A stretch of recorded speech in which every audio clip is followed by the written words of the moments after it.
Welcome back and welcome to another video. I hope that you're doing awesome. Make sure that you have a notebook and a pen ready to go. Now, the first thing we're going to look at is, of course, none other than what exactly is a sentence.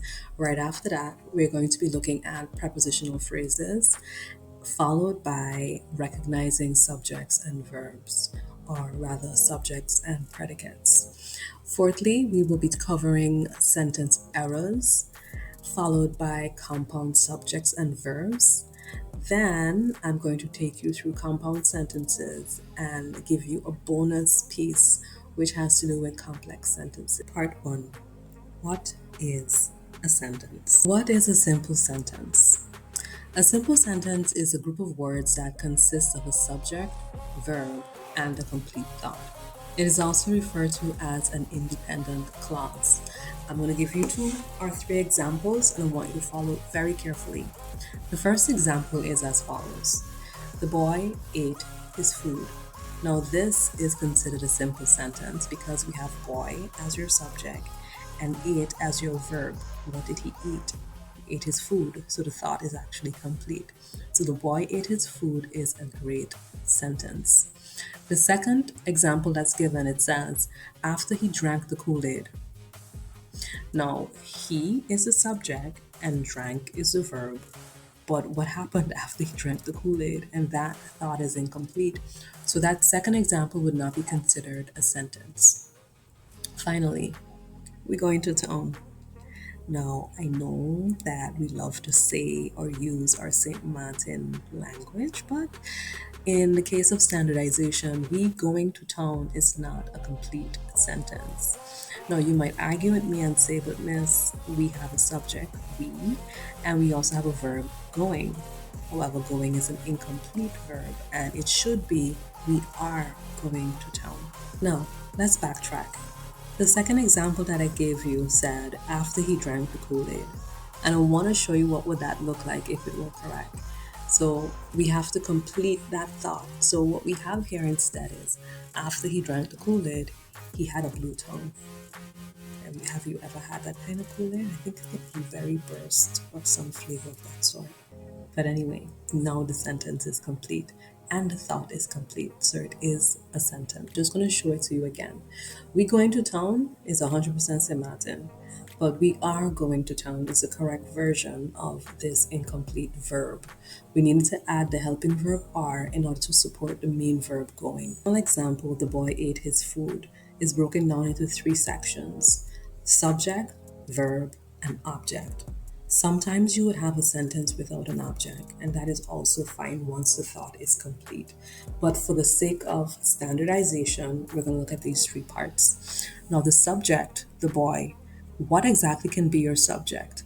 The subject can be a pronoun or a noun, and it receives or gives an action. In this case, the boy is doing something to something else, and that action is your verb. So the verb in this case is ate. Now, we don't always have an action verb as our verb because there are 3 types of verbs. We have action, linking, and helping, and it depends on the sentence. And in our case at this moment, ate is an action verb and it's the verb of our example. Finally, the object is the receiver of the action. And in our example, what received the eating is food. Part 2, prepositional phrase. Now, what is a prepositional phrase? A prepositional phrase is when you pair a preposition and an object together. Now, these can be found anywhere in the sentence. Because some sentences seem a little advanced, it is a good idea to be able to identify a prepositional phrase so that you can focus and narrow in on your subject. Some people confuse the object in a prepositional phrase as the subject. And I want you to avoid all of those confusion, mistakes, errors, and first off understand what a prepositional phrase is because it's going to help you identify the correct subject in a sentence. In the prepositional phrase, let's first focus on the prepositions themselves. And here are a few examples. I'm going to go through them quickly and I'm sure you can identify a few of them. So let's do this together. The first one is about. We have above, across, after, against, along, among, around, at, before, behind, beneath, below, beside, between, beyond, by. We also have down, during, except, for, from, in, into, like, near, of, off, on, beneath, until, unto, upon, with, within, without. Now, those are some of the frequently used prepositions. There can always also be some confusion between the following pairs, and sometimes people confuse beside with besides. Sometimes we confuse between with among. There's sometimes a confusion between except and accept.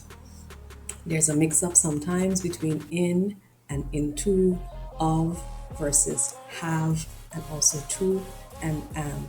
So please be mindful of the list that we just read, and all of these prepositions have their place and when they should be used. So here's a sentence, and I want to break it up into its prepositional phrases and pieces.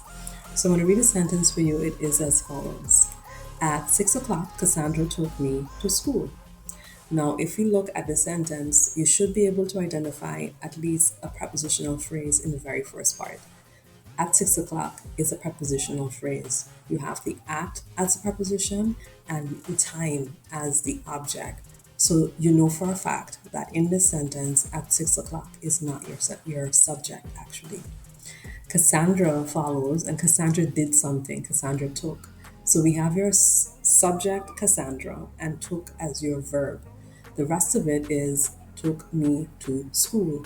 To school is also a prepositional phrase. So we have the preposition to and the object school. So what's left in this sentence, the bare bones of this sentence, is Cassandra took me. Once you take away all the prepositional phrases, you have a basic sentence and you're able to now identify the proper subject. So I'm going to give you one of your own exercises to complete. I want to look at the parts in the sentence and identify them, whether they are prepositional phrases, object, or a subject, or a verb. Are you ready? So look at the sentence, break it down, and identify it. Here's your sentence. Johnny ran with the key to the gate. If you look at the first part, Johnny ran, you have, no prepositional phrases. You have with the key and you also have to the gate. To the gate is a prepositional phrase. To is a preposition, the gate is the object. With the key is also a prepositional phrase. With is the preposition, the key is the object. What is left if we remove all the prepositional phrases is Johnny ran. Johnny is your subject, ran is your verb. You know what a sentence is, you also know the parts of a sentence, and you are able to identify prepositional phrases. Let's move on and more deeper into recognizing subjects and predicates. Part 3, let's look at recognizing subjects. We have simple and we have complete. Now, the example that I'm giving is the roof of our house was damaged by the storm. Now, how will we know which one is the simple subject? Well, a simple subject is when you look at the entire subject and you remove the modifiers. In this case, the modifier is the prepositional phrase. So, of our house is a preposition and an object, and we're left with the roof. Now, if one look at the complete subject, that will actually be the simple subject as well as the modifiers, which is why we underline the roof of our house as the complete subject. Let's move on to recognizing predicate. Just like recognizing subjects, we have simple and complete. I'm going to stick with the same roof and same sentence so you can see the difference. The sentence is as follows. The roof of our house was damaged by the storm. Now, how do we find the simple verb or the simple predicate? In this case, it's quite clear a little bit. It's the verb. So what's damaged is your verb, your complete verb minus the extras. Now, when you look at the complete predicate, that is the verb plus the modifiers. And in this case, by the storm is a prepositional phrase. So we're adding everything, including the verb, and that will be our complete predicate.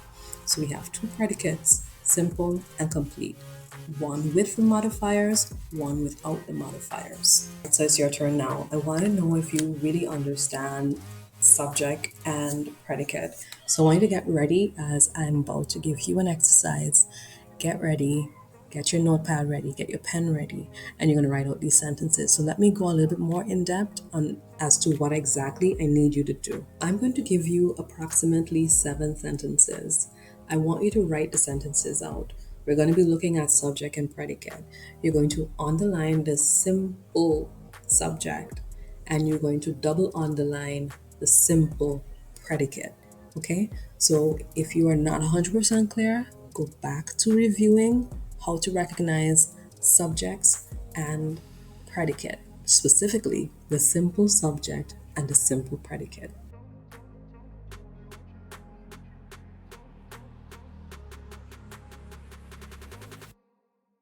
Make sure you have completed every single sentence. You found your subjects, you found your predicates. Let's go over them together. So we're going to go over simple subjects first. We have the simple subjects. Number 1, we have St. Martin's most economical product is tourism. Now, when we get rid of all of the adjectives, we're left with product as your subject.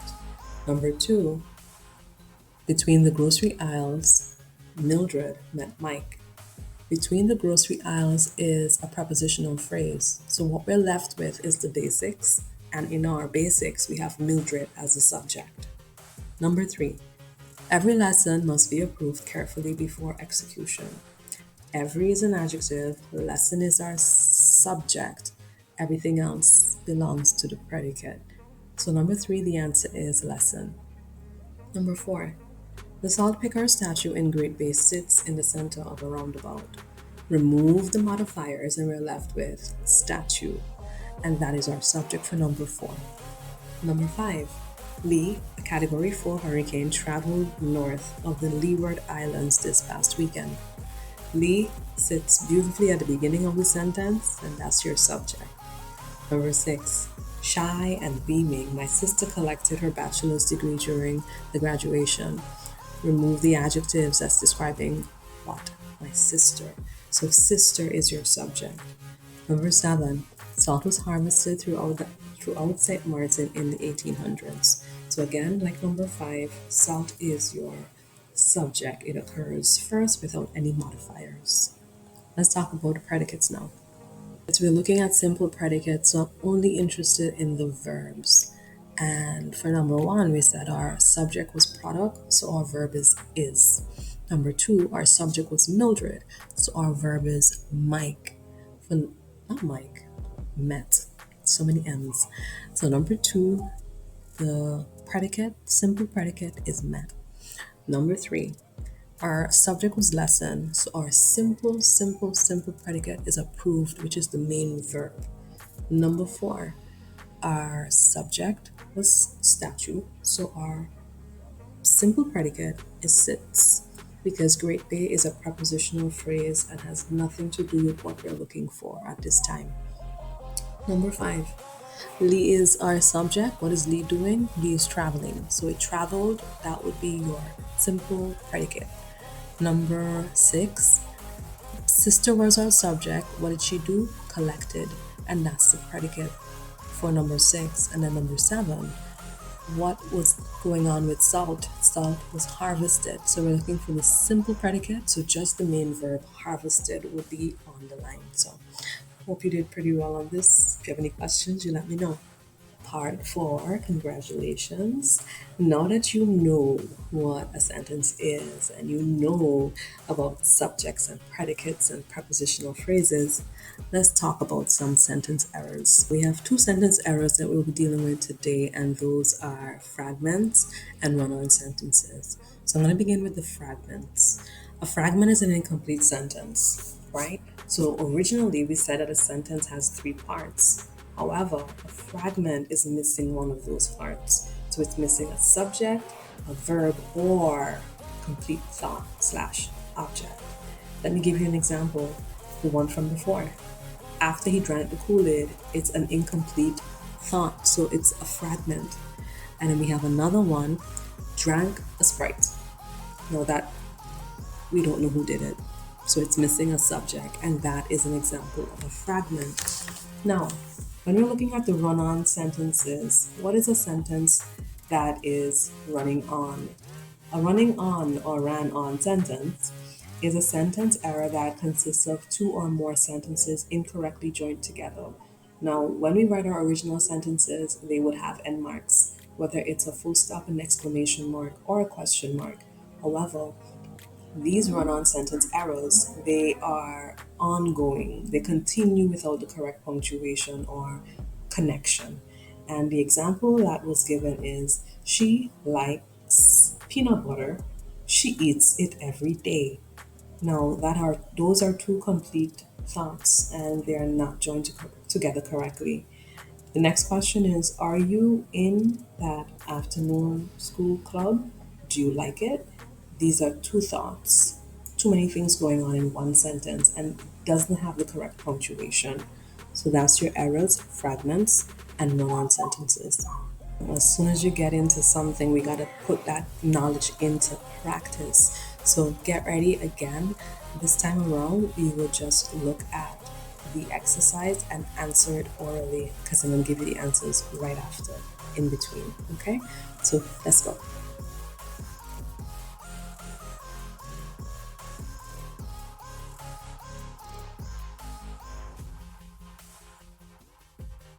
Standing at the open door, my sister waved at me. We have to again look for our prepositional phrases to clean up the sentence. You have at the open door as your prepositional phrase. If we remove that, what is left is standing. My sister waved at me. So our subject is sister, our verb is waved, and the thought is, complete thought is at me. We have everything we need in order for us to have a complete sentence. So the answer is sentence.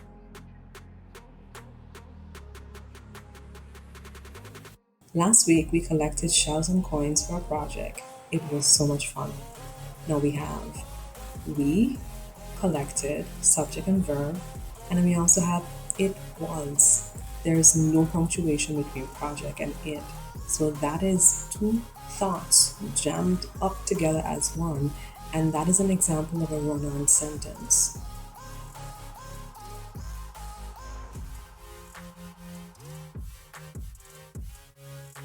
Number 3, the table, which is on the other side of the room.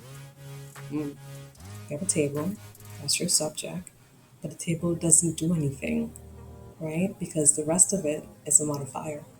So if you were to look at this with only the bare bones, it would be the table. So, is it a complete thought? Does it have a verb? It's missing too many things to be a sentence, and it's incomplete in so many ways that it cannot be a run-on sentence. So the example that's given here, your answer is a run-on fragment.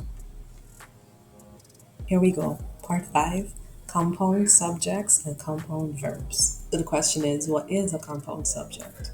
A compound subject is two or more subjects that share the same verb. They can be connected using the following words: and, or nor. So here are two examples. Andy and Samantha are in the same family. The two subjects are Andy, Samantha. We're connecting the two of them with the and that is an example of a compound subject. The second one, beautiful beaches and gentle seas. Beaches and seas, two subjects. They share the verb attract, and they are compound subjects. So we're following a similar pattern here.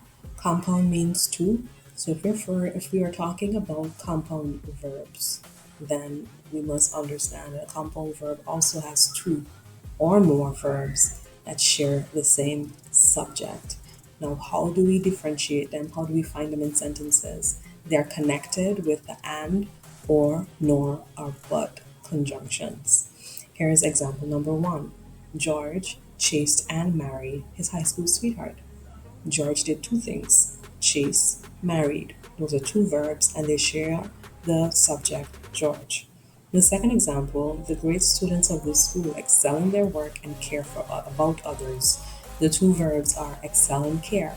They share the same subject, which is students. So let's go back to the thought of a simple sentence. During the time we learned, a sentence contains three items: a subject, verb, and a complete thought. And for the most part, the simple sentences that I've been sharing in the very beginning were SV sentences, meaning they have a simple subject and a simple verb. An example of that we're going to be using throughout these four examples are: the boy caught the ball. Simple subject, boy. Simple verb, caught. That I would identify as a SV, simple sentence. The second one is when you have a simple subject, boy, and then you have a compound verb. Remember, compound means two. So the boy, subject, caught and threw, those are your two verbs. So those are compound verbs. When you create a sentence like this, it has a S and a V and a V. Okay? The third example is when you combine a compound subject with a simple verb. The boy and his team won the game. So one is your verb, it's only one verb, so it's simple. And you have two subjects, boy and his team. That's an SSV sentence. The final one is when you have double compounds, compound subject and compound verbs. So you have two subjects, boy and team. You have two verbs, love and play. So the boy and his team love and play baseball. That's an SSVV sentence. Notice that all of these sentences, even if they have compound or simple combined, it is still a simple sentence. So let's level up now to part 6, compound sentences. We have compound sentence. A compound sentence has two or more independent clauses or two or more simple sentences. They are joined a particular way. They need to be joined with a semicolon or a coordinating conjunction. If they're not joined correctly, they become a sentence error referred to as a run-on sentence. Here is the first example. She threw the glass vase, the boy caught it. She threw, that's your subject and your verb. Semicolon is joining these two items together, and then you have boy and caught, that's SV. So if you were to formalize it, it would be SV semicolon SV. In the second example, we have the same thought, same subjects, but different connector. She threw the glass vase and the boy caught it. So the formula will change to SV, comma, and SV. So these are two examples of how you can join two sentences together to get a compound sentence. I just want to pause and go over coordinating conjunctions. These are words that you would use to join two sentences together in order for you to obtain a compound sentence. I like to use the acronym FANBOYS. It represents one of the conjunctions, each letter. So for is F, A, and, N, nor, B, but, O, or, yet for Y, and so for S. Now I want you to notice that each of these conjunctions mean certain things or they convey certain things and they're used to express relationship within the sentence. For is another way of saying because. And if you look at the sentence, it says he has to eat, comma, for he is hungry. Look at that connection. Because he's hungry, he has to eat. The next one says, I like you, comma, and I'd like to be your friend. This is two. These are two ideas and they're joined together with and. I'm just going to read through the others so you can see how these coordinating conjunctions are actually utilized. So the nor, we have the plumber did not fix the sink, nor did he show up. So we have two sentences joined together with nor. The next one says our house is fun, but it can be very noisy. We have two sentences joined together with but. The next one says, should your dad make breakfast or should he buy food? Two sentences joined together with or. Next, we were prepared, yet we were scared. Two sentences joined together with yet. Last one, it was raining, so we need to bring an umbrella. These two ideas are joined together with so. So whenever you need to show contrast, you use but or yet. When you need to show cause and effect, you use so. If you want to add on to what you're saying, you would use and. So all of these conjunctions have a time and a place for when they can be used. Okay, so I want you to now get ready. We're going to pause again for another exercise. In the upcoming exercise, I'd like you to write down the sentences in your book, and you're looking for the subject, the verb, and the conjunction. Once you find them, you're going to now write the formula. Write down the formula if it's SV or it's SV, semicolon SV. And when you're writing these down at the end, let me know if you believe the sentence is a simple sentence or if you believe the sentence is a compound sentence.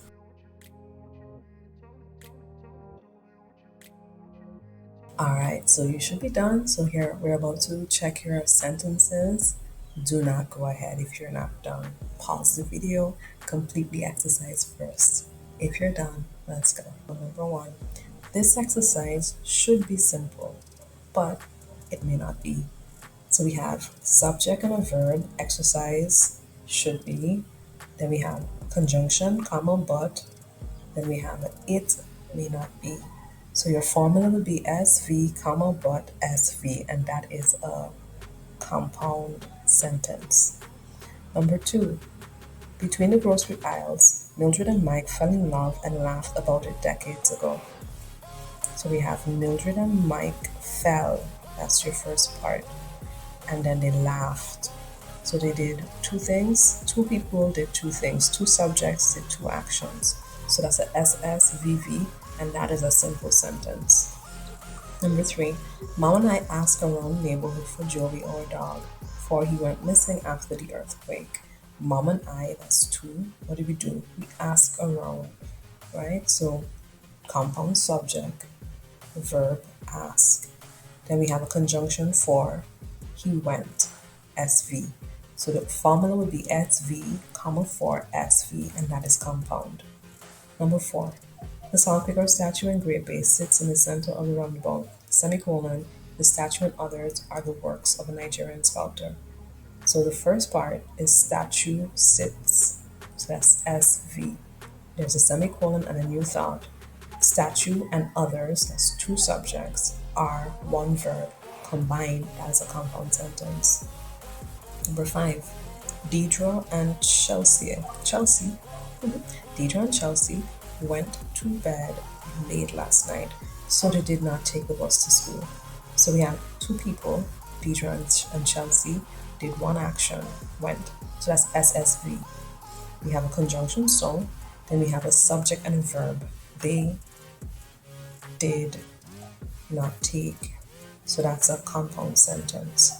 Number 6, last March, my family traveled to Egypt and visited the pyramids.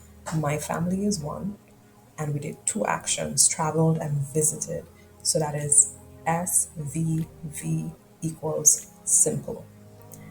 Finally, iguanas lounged in the sea grape trees. Iguanas lounge. Simple subject, simple verb, simple sentence.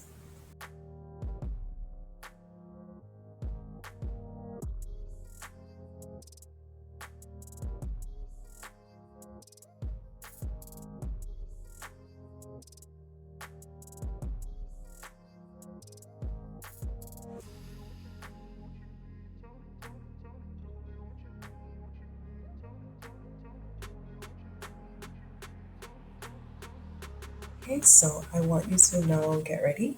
We're going to pause again for another exercise.